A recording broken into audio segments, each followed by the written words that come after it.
Allez, on se retrouve encore avec les pourcentages et les évolutions, donc comment on passe des évolutions en pourcentage, etc. Aujourd'hui, on se regarde un sujet qui nous dit que si on a une valeur qui augmente de 36%, ça revient à multiplier par quel nombre?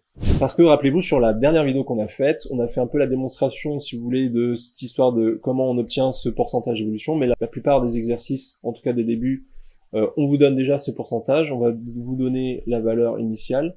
Donc moi, je l'appelle V0 dans mon cas, mais ça peut être VI, ça peut être d'autres lettres. Donc retenez peut-être en troisième, ça suffit de retenir valeur initiale, valeur finale.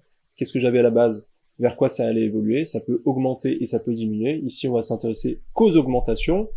Donc, on était arrivé à tomber sur cette formule-là. Donc, on va pas démontrer. En fait, c'est une valeur, enfin, c'est une formule qu'on nous donne. C'est juste à appliquer. Donc, quand on me donne ma valeur initiale, on me donne mon augmentation. Donc, cette histoire de plus-moins, c'est juste, quand vous augmentez, vous avez un plus. Quand vous diminuez, vous avez un moins. C'est tout. C'est ça qu'il faut retenir. L'indice aussi en pourcentage, c'est parce que c'est exprimé en pourcentage, ça s'appelle le taux d'évolution.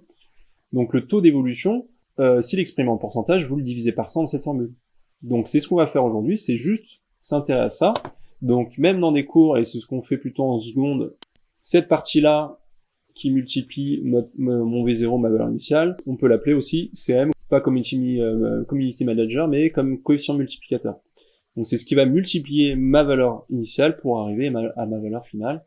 Donc c'est juste ça qu'on va appliquer. Et nous, aujourd'hui, on nous parle d'une valeur à laquelle on applique une augmentation. Donc on peut toujours se faire ce petit schéma. Moi, je vous conseille de faire ça. Donc avec vos valeurs à vous. Hein. Mais ici, qu'est-ce qui s'est passé? J'ai une augmentation de 36%. Donc ça, c'est mon T pourcentage, si vous voulez.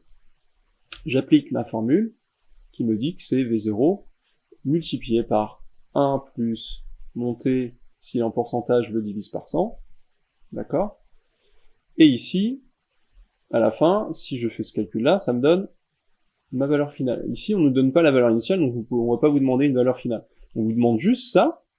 Si j'ai plus 36%, dans mon cas-là, par quoi il faut que je multiplie les 0. Donc, si vous voulez, donc si on reprend ce que j'avais dit tout à l'heure, c'est le coefficient multiplicateur, mais c'est pas obligé de le mettre, hein. C'est juste pour le mettre pour ceux qui l'ont. Je fais 1 plus T, s'il est en pourcentage, je divise par 100, et voilà. Donc ici, j'ai une augmentation de 36%, donc j'ai plus 36% en haut, donc j'ai 1 plus 36 sur 100. Donc là, on va pas utiliser la calculatrice pour ça, bien sûr. Hein.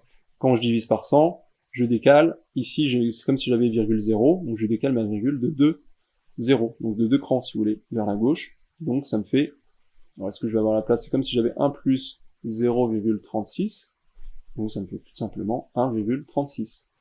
Donc c'est ça, donc là faites une phrase, hein. Là j'ai plus trop de place, ma rédaction est pas très belle, mais faites la phrase, encore une fois, votre énoncé vous disait quoi? Une valeur qui augmente de 36% revient à multiplier par 1,36. Et retenez bien ça qu'en fait, et ça on va bien le voir, si je reviens aussi sur mon truc, c'est quand je augmente, en fait, vous allez toujours multiplier par un nombre supérieur à 1. Donc si vous avez une augmentation et vous multipliez par 0,44, il y a un problème, d'accord? Ici, c'était surtout pas 0,36 par exemple. Parce que si vous multipliez par un nombre plus petit que 1, en fait, ça diminue, ok? Et si je multiplie par un nombre plus grand que 1, ça augmente.